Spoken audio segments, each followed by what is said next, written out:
ఆయన చెప్పేదొకటి చేసేది మరొకటి, బయటికి మాట్లాడేదొకటి అంతరంగం మరొకటి. ఇవన్నీ ఇంకెవరి గురించో కాదు, అమెరికా అధ్యక్షుడు డొనాల్డ్ ట్రంప్ గురించి అనేది ఇప్పటికే అర్థమై ఉంటుంది. ఎందుకీ మాట అనాల్సి వస్తుందంటే ట్రంప్ భారత్పై టారిఫ్ కత్తిని దూయటం వెనుక కారణం రష్యా అని చెప్తున్నారు.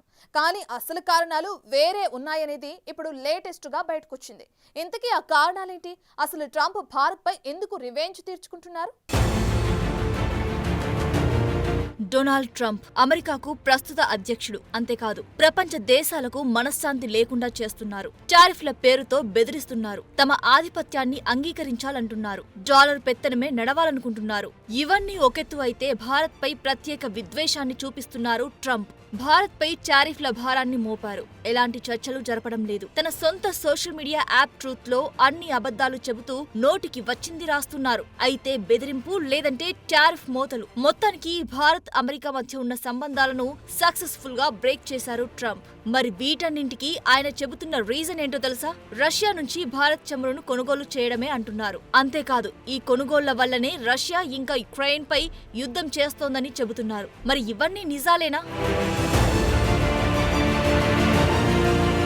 ట్రంప్ ఇప్పుడు ఒకే పనిలో ఉన్నారు. అదేంటంటే భారత్ వల్లనే రష్యా పేటరేగిపోతుందని ప్రపంచాన్ని కన్విన్స్ చేయడం. కానీ ఇప్పుడు ఈ మాటలను నమ్మే పరిస్థితి లేదు. ఎందుకంటే ట్రంప్ నిజస్వరూపాన్ని ఎప్పటికప్పుడు భారత్ బయటపెడుతోంది. అది కూడా కర్ర విరగకూడదు, పాము చావకూడదు అనే రీతిలో ముందుకు పోతోంది భారత్. సరే, ఇప్పుడు ట్రంప్ రివెంజ్ కు అసలు కారణం చెప్పుకుందాం.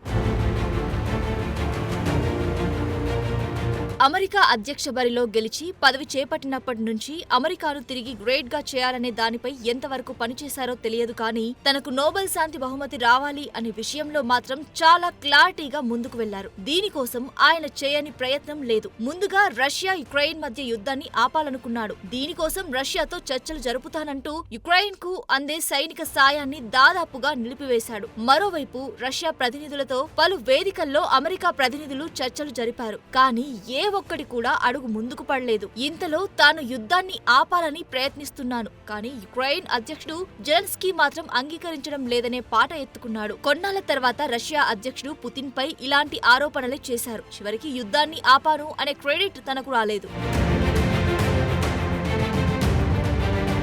ఇలాంటి సమయంలో భారత్ పాకిస్తాన్ మధ్య ఉద్రిక్తతలు మొదలయ్యాయి. సంబంధం లేకున్నా భారత్ కు నచ్చదని తెలిసినా ఈ వ్యవహారంలో వేలు పెట్టారు. మరోసారి శాంతిదూతగా అవతారం ఎత్తాలని చూశారు. నిజానికి ఆయన చేసిన పని చేసి ప్రతిఫలం ఆశిస్తే బావుండేది. కానీ ఏం చేయకుండానే అంతా తానే చేశానని ప్రచారం మొదలుపెట్టారు. మరీ నిస్సిగ్గుగా బహిరంగంగా ప్రకటనలు చేయడం ప్రారంభించారు. ఓవైపు అలాంటిదేం లేదని భారత్ ఖండిస్తున్నా కనీసం పట్టించుకోలేదు. చివరికి మోడీతో చివరిసారి మాట్లాడినప్పుడు కూడా తనను నోబెల్ శాంతి బహుమతికి రికమెండ్ చేయాలని ఇప్పటికే పాకిస్తాన్ ఆ పని చేసిందని తెలిపారు. కానీ ట్రంప్ పాచికలు మోడీ ముందు పారలేదు. దీంతో అహం దెబ్బతిన్న ట్రంప్ ఇకపై భారత్ పై కత్తులు నూరడం ప్రారంభమైంది.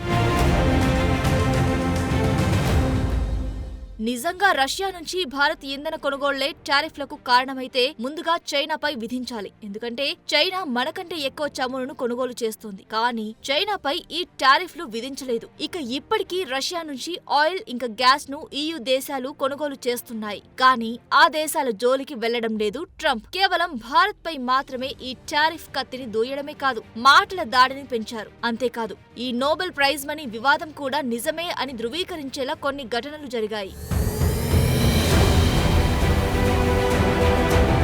చివరిసారిగా జూన్ 17న మోడీతో ఫోన్ కాల్లో మాట్లాడారు ట్రంప్. అప్పుడే నోబెల్ శాంతి బహుమతి అంశం చర్చకు వచ్చింది. ఇక మోడీ ముందు తన పాచికలు పారకపోవడంతో మరోవైపు నుంచి నరుక్కుంటూ రావాలన్న ఆలోచనతో పాక్ ను నెత్తికెక్కించుకోవడం ప్రారంభించారు. పాక్ కు అనుకూలంగా వ్యాఖ్యలు చేయడం ప్రారంభించారు. పాక్ ఆర్మీ చీఫ్ మునీర్ తో భేటీలు ప్రారంభమయ్యాయి.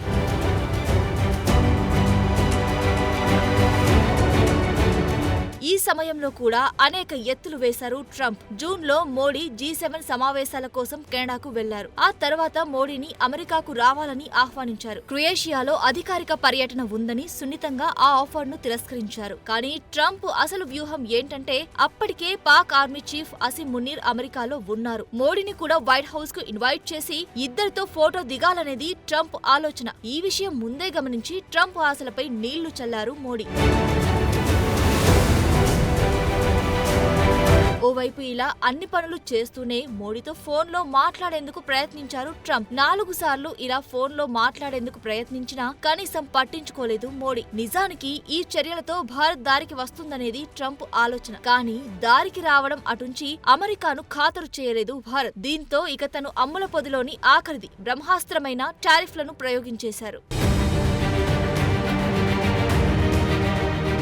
నిజానికి ఈ విషయాలను మొదట ఓ జర్మన్ పత్రిక బయటపెట్టగా రీసెంట్ గా న్యూయార్క్ టైమ్స్ కూడా ధృవీకరించింది. దీంతో ఇప్పుడు తల ఎక్కడ పెట్టుకోవాలో కూడా తెలియని పరిస్థితి ట్రంప్ది. ఎందుకంటే ఇండియాను దారికి తెచ్చుకోవాలన్న ఆత్రంలో చేసిన పనులు ఫలితం ఇవ్వకపోగా ఎదురుతన్నాయి. దీనికి తోడు ట్రంప్ ను భారత్ పట్టించుకోవడం లేదనే వార్త ఇప్పుడు జియో పాలిటిక్స్ లో ఓ సెన్సేషన్. ఇప్పుడు వీటిని కౌంటర్ చేయాలంటే ప్రయోగించడానికి మరే అస్త్రం కూడా అమెరికా వద్ద లేదు. ఒకవేళ ప్రయోగించినా దానిని ఎదుర్కొనేందుకు భారత్ సంసిద్ధంగా ఉంది. నిజానికి ట్రంప్ ఓవర్ యాక్షన్ చేయకుండా ఉంటే ఈ వివాదం ఇప్పటికే సద్దుమణిగేది. కానీ నోటి దురుసు, సోషల్ మీడియాలో ఇష్టం వచ్చిన కామెంట్స్ చేయడం ఇప్పుడు ఇరు దేశాల మధ్య దూరాన్ని అగాధంగా మార్చింది. చర్చించేది ఒకటి, ట్రంప్ బయటికి చెప్పేది మరొకటి. ఒకవేళ కాల్ లిఫ్ట్ చేసి ఏం మాట్లాడినా ట్రంప్ దాన్ని అనుకూలంగా మార్చుకునే అవకాశం ఉందనేది భారత్ ఆలోచన. అందుకే ట్రంప్ కు ఎంత దూరంగా ఉంటే అంత మేలనే ఆలోచన మోడీ సర్కార్ది. ఏం చేసినా ఏం చర్చించినా ఓపెన్ గా చర్చలు జరగాలనే ఆలోచనలో ఉంది. నిజానికి భారత్ అమెరికా మధ్య సంబంధాలు దెబ్బతినడానికి కారణం ట్రంప్. రష్యా భారత్ మధ్య ఉన్న దోస్తీ మరింత మెరుగవ్వడానికి కారణం ట్రంప్. చిరకాలంగా శత్రువుగా ఉన్న చైనా భారత్ కు చేరువవుతూ ఉండడానికి కారణం ట్రంప్. బ్రిక్స్ దేశాలు ఏకమవడానికి కారణం ట్రంప్. డాలర్ పెత్తనానికి ఎండ్ కార్డ్ పడేందుకు బ్రిక్స్ దేశాలు అడుగు వేయడానికి కారణం ట్రంప్. పశ్చిమ దేశాల్లో ఓ అలజడికి కారణం ట్రంప్. యూరోపియన్ యూనియన్ లో కాస్త చీలికలు రావడానికి కారణం ట్రంప్. అమెరికాపై ప్రపంచ దేశాల అనుమానపు చూపులు పెరగడానికి కారణం ట్రంప్. అమెరికా ఆధిపత్యం ఇంకెన్నాళ్ళు అనే ప్రశ్నలు లేవనెత్తడానికి కారణం ట్రంప్. ఇలా అమెరికా వెనకడుగు వేసేందుకు చేయాల్సిందంతా చేస్తున్నారు ట్రంప్. అసలు ట్రంప్ ఇలాంటి పిచ్చి నిర్ణయాలు తీసుకోవడానికి కారణం ఆ నోబెల్ శాంతి బహుమతేనా? ఇందుకీ ట్రంప్ కు ఈ ప్రైజ్ పిచ్చి ఎందుకు పట్టుకుంది? భారత్ ట్రంప్ టారిఫ్లను ఎలా ఎదుర్కొంటోంది? ఆస్తి ఉంది, పదవి ఉంది, పరపతి కూడా ఉంది. కానీ ట్రంప్కు ఇప్పుడు లేనిది ఒక్కటే, అదే నోబెల్ శాంతి బహుమతి. ఈ అవార్డు ఇప్పుడు ట్రంప్కు ఎప్పుడో అందని ద్రాక్షగా మారింది. పదవిలో ఉన్నప్పుడే సంపాదించుకోకపోతే ఇక జీవితంలో కుదరదన్న భయం ఇప్పుడు ట్రంప్లో కనిపిస్తుందనే చర్చ ఉంది. అందుకే తన మాట వినని దేశాలపై ఇలా ట్రంప్ తన టారిఫ్ కత్తిని ఝులిపిస్తున్నారనే చర్చ ఉంది. అసలు ట్రంప్కు ఈ నోబెల్ ప్రైజ్ పై ఇంత పిచ్చెందుకు? Anybody else would have been given the Nobel Prize. Me, they gave Obama the Nobel Prize. He didn't even know why the hell he got it, right, Obama? He still doesn't. He got elected and they announced he's getting the Nobel Prize. I got elected in a much bigger, better, crazier election. But they gave him the Nobel Prize. Ladies and gentlemen, the Nobel Prize will be won by Barack Hussein Obama. Right? Barack Hussein Obama got the Nobel Prize. He didn't even know what. He actually asked, why did I get it? Does anybody know? విన్నారుగా, ఇది America అధ్యక్ష ఎన్నికల ప్రచారంలో అప్పుడు అభ్యర్థిగా బరిలోకి దిగిన Donald Trump చేసిన వ్యాఖ్యలు.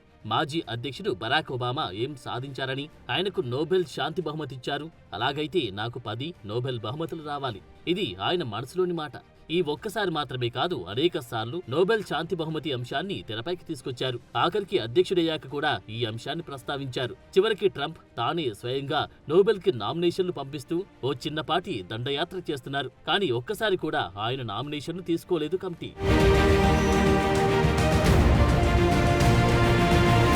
తొలిసారి 2018లో ట్రంప్ పేరును ప్రతిపాదించారు 18 మంది రిపబ్లికన్ సభ్యులు. నార్త్ కొరియా, యుఎస్ మధ్య చర్చలు నిర్వహించారని కారణంగా చూపారు. రిజెక్ట్ అయింది. 2020లో మరోసారి నామినేట్ చేశారు. పశ్చిమాసియాలో అబ్రహాం ఒప్పందాలు చేయించారని కారణంగా చూపారు. మళ్లీ రిజెక్ట్ అయింది. ఇక 2024లో మరోసారి నామినేట్ చేశారు. కానీ రిజల్ట్ లో మాత్రం ఏమాత్రం తేడా లేదు. ఇక అధ్యక్షుడయ్యాక దీనిపై ఎక్కువగా ఫోకస్ చేశారు. ఆయనే ఇతర దేశాలను రిక్వెస్ట్ చేసి మరి తన పేరును నామినేట్ చేయించుకుంటున్నారు. ఇప్పటికే ఇజ్రాయెల్ ప్రధాని Benjamin Netanyahu, Pak army chief Haseeb Munir, Trump ఆయన పేరును నామినేట్ చేశారు. చివరికి మోడీని కూడా తన పేరును నామినేట్ చేయాలని కోరారు. నిజానికి ఏం చేశారని నామినేట్ చేయాలనే ప్రశ్న ఎదురవడంతో సైలెంట్ అయ్యారు.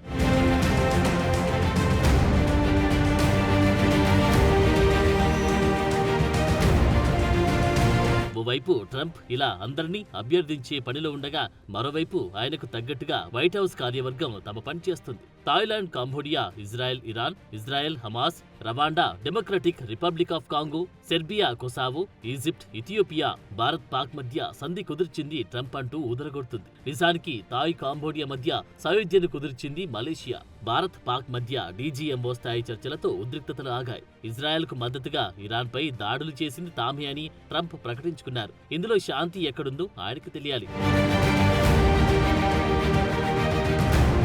మరో ఇంట్రెస్టింగ్ విషయం ఏంటంటే, ట్రంప్ అధికారం చేపట్టిన తొలి 6 నెలల్లో ఆఫ్రికా, పశ్చిమాసియా, మధ్య ఆసియాలోని 240 ప్రాంతాల్లో 529 దాడులు జరిపింది అమెరికన్ ఆర్మీ. ఇక ఇరాన్పై అయితే బంకర్ బ్లాస్టర్ను వాడేశారు. అక్కడితో ఆగలేదు ట్రంప్ పనితనం.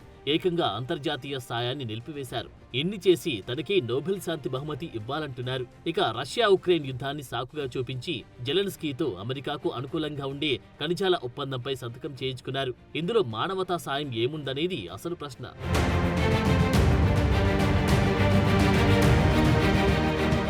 ఓవైపు అన్ని అరాచకాలు చేస్తూ వ్యూహాలు రచిస్తూ తన పేరును నామినేట్ చేయాలంటూ భారత్తో మంతనాలు జరిపారు ట్రంప్. ఆయన తీరును, టెంపరితనాన్ని చూస్తూ ఉన్న భారత్ సున్నితంగా తిరస్కరించింది. ఇదే ఇప్పుడు ట్రంప్ ఈగోను దెబ్బతీసింది. దీంతో ఏం చేసినా భరించి దారికొస్తుంది అన్న నమ్మకంతో భారత్ పై తన ప్రతాపాన్ని చూపించడం ప్రారంభించారు. అంతేకాదు ఇప్పుడు యూరోపియన్ యూనియన్ దేశాలపై కూడా ఓ విషయంలో ఒత్తిడి తీసుకొస్తున్నారు.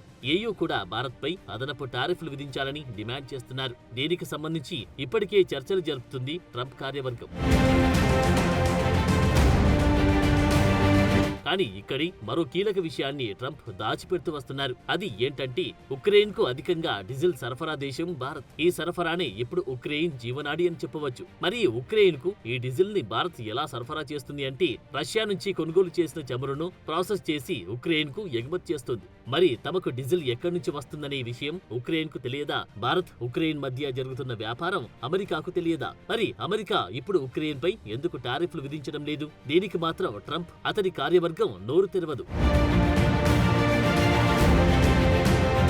నిజానికి పైన పిట్టను చూపించి కింద మసాలా నూరాలని చూస్తున్నారు ట్రంప్. ఇవి ఇతర దేశాలపై పనిచేస్తాయో ఏమో కానీ తమపై కాదంటోంది భారత్. అయితే ట్రంప్ టారిఫ్లతో భారత్ కు మాత్రం నష్టాలు తప్పవు. కానీ వాటిని భరిస్తూ కొత్త మార్కెట్ ను అన్వేషించడం ఇప్పటికే ప్రారంభమైంది. ఇందులో భాగంగానే ఇప్పటికే జపాన్ తో పాటు అనేక ఆసియా, EU దేశాలతో పాటు చైనాతో కూడా చర్చలు జరుగుతున్నాయి. మొత్తానికి ట్రంప్ పుణ్యమా అని భారత్ మేల్కొంది అనేది మాత్రం నిజం.